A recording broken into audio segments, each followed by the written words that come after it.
warahmatullahi wabarakatuh. Kami dari kelompok 2 akan mempresentasikan hasil makalah kami tentang spekulasi, proyeksi, dan bisnis Islam. Materi yang pertama akan saya sampaikan, dan materi yang kedua akan disampaikan oleh rekan saya yang bernama Ahmad Jasri, dan materi yang ketiga akan disampaikan oleh Fahmi Rosyadi, dan yang materi yang terakhir akan disampaikan oleh Siti Zulaiha Nur Afif. Saya Nadia Widya Stuti akan menjelaskan materi mengenai pengertian spekulasi, spekulasi dalam Islam, dan spekulasi yang dilarang oleh agama.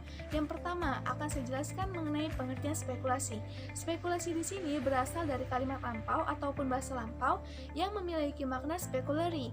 Nah, speculary di sini berarti melihat ke depan, mengamati maupun menelaah.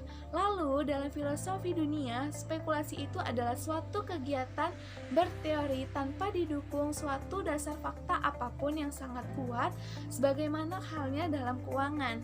Yang selanjutnya ada spekulasi dalam Islam. Graham mendefinisikan bahwa spekulasi itu ditinjau dari kegiatan investasi. Nah, kegiatan investasi di sini itu terdiri atas analisa keuangan yang dilakukan secara sesama, keamanan atas modal, dan yang terakhir adalah kepuasan atas imbalan hasil. Nah, dari 3 persyaratan tersebut, apabila tidak terpenuhi, itu termasuk dari perbuatan spekulasi. Kemudian yang terakhir ada spekulasi yang dilarang oleh agama. Spekulasi yang dilarang oleh agama ini disebut juga dengan maisir. Nah, spekulasi dapat terjadi karena adanya unsur ketidakjelasan mengenai apa yang akan terjadi di waktu datang yang berdampak negatif dalam lingkungan bisnis. Nah, kemudian spekulasi yang dilarang oleh agama ini juga itu seperti tindakan seseorang yang ingin memperoleh keuntungan dalam lingkungan bisnis yang hanya mengandalkan kondisi dan sikap untung-untungan. Hal ini diharamkan oleh agama karena mengandung unsur ketidakjelasan. Lalu, tindakan spekulasi ini tuh berawal dari keinginan seseorang ataupun pelaku bisnis yang ingin memperoleh keuntungan yang sangat besar dengan tidak memperhatikan atau tidak mengendalikan tanggung jawabnya dan memperhatikan dampak negatif apa yang akan terjadi di waktu datang. Contohnya seperti berjudi maupun taruhan. Dalam hal ini, pelaku berada pada titik ketidakjelasan, baik dia itu akan menang maupun akan kalah. Apabila dia kalah, maka dia akan rugi dan orang lain akan untung. Dan apabila dia menang, orang lain akan rugi dan dia akan untung. Oleh sebab itu, dalam kondisi seperti ini, Islam itu melarang adanya tindakan spekulasi, karena tindakan spekulasi itu dapat merugikan diri sendiri maupun orang lain. Perkenalkan, nama saya Ahmad Jasri. Saya akan menjelaskan sedikit tentang spekulasi dalam investasi serta spekulasi dan risiko. Spekulasi dalam investasi ini dimana kita melakukan investasi, namun kita tidak tahu risiko atau konsekuensi yang akan kita terima, lalu kita tidak ada upaya untuk mengontrol atau minimalisir risiko tersebut, maka ini adalah suatu spekulasi dalam investasi, di mana kita hanya berinvestasi tanpa kita tahu risiko dan tidak ada upaya, sehingga kita itu hanya mengandalkan nasib atau untung-untungan, maka ini dinamakan spekulasi dalam investasi. Lalu spekulasi dan risiko. Nah, spekulasi dan risiko adalah hal yang berbeda, di mana pengertian risiko itu sendiri yaitu bahaya, akibat, atau konsekuensi yang akan kita terima dari suatu yang sedang berlangsung. Nah, jadi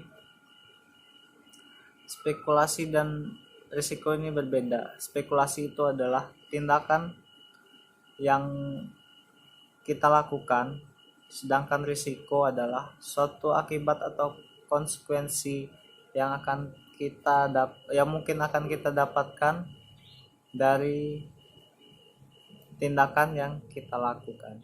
Sekian, terima kasih.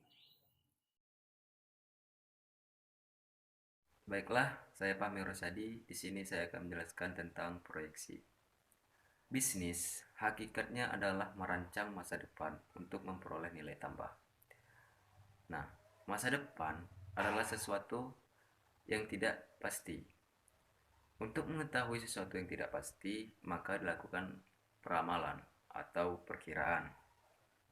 Proyeksi adalah peramalan atau perkiraan sesuatu yang belum pernah terjadi di masa yang akan mendatang. Tujuannya yaitu untuk meminimalisir ketidakpastian di dalam perusahaan.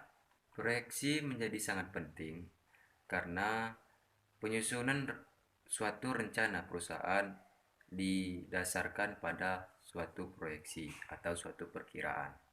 Selanjutnya yakni jenis-jenis dari proyeksi. Yang pertama, proyeksi bisnis dengan metode rata-rata dan pemulusan. Yang kedua, yakni proyeksi bisnis dengan metode analisis korelasi. Yang ketiga, yakni proyeksi bisnis dengan metode regresi sederhana. Yang keempat, proyeksi bisnis dengan metode regresi berganda.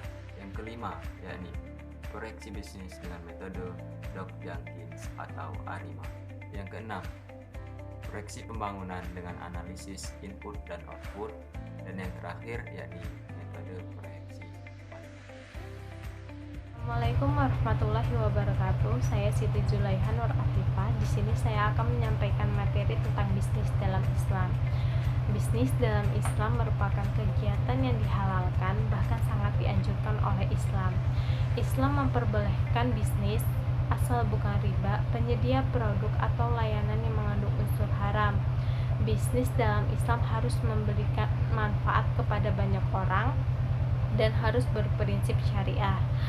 Bisnis dilakukan dalam berbagai sektor, baik sektoril maupun keuangan. Bisnis dalam sektoril lebih mengedepankan kepada wujud objek yang akan dibisniskan, sedangkan bisnis dalam sektor keuangan lebih mengedepankan kepada spekulasi.